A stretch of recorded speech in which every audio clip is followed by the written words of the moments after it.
Have you ever wondered why Swift classes aren't hashable by default? It's a question that many developers ask, and today we're going to dive into this intriguing topic. I totally get it. It can be confusing when you think about how classes have an identity and could easily use their memory address as a hash value. You're not alone in this thought. Many developers share your curiosity.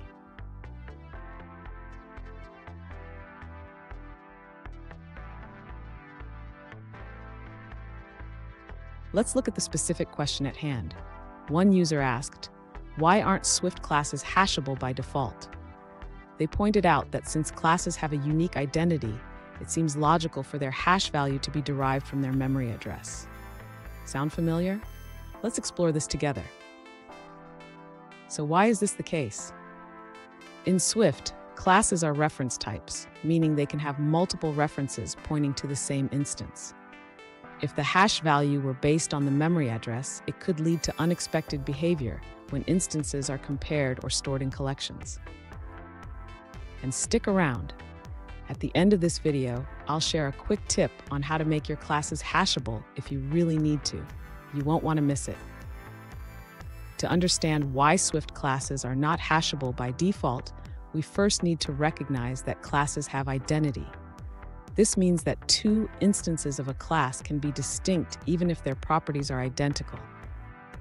Next, the user should consider that hashable types in Swift are typically value types, like structures. These types can be compared based on their content, which is straightforward for the compiler.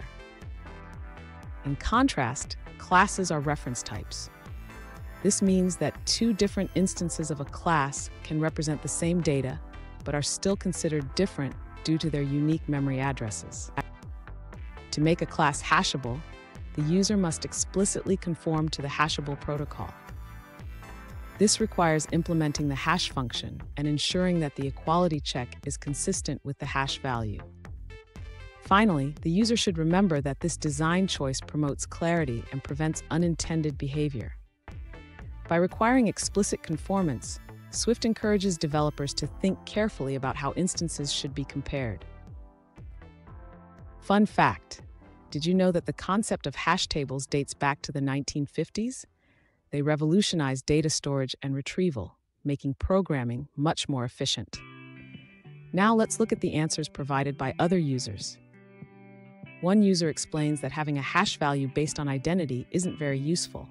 For example, when combining data from different sources, objects will have unique identities. If their hash values were also unique, duplicates wouldn't be detected. The purpose of a hash value is to define what a duplicate is, and using identity would disrupt this. Here's the tip I promised. Always ensure that the properties you use for hashing are immutable. This will help maintain the integrity of your hash values and prevent unexpected behavior. And there you have it. Now you know why Swift classes aren't hashable by default and how to make them hashable when needed. If you found this video helpful, please subscribe for more insights and tips on Swift programming.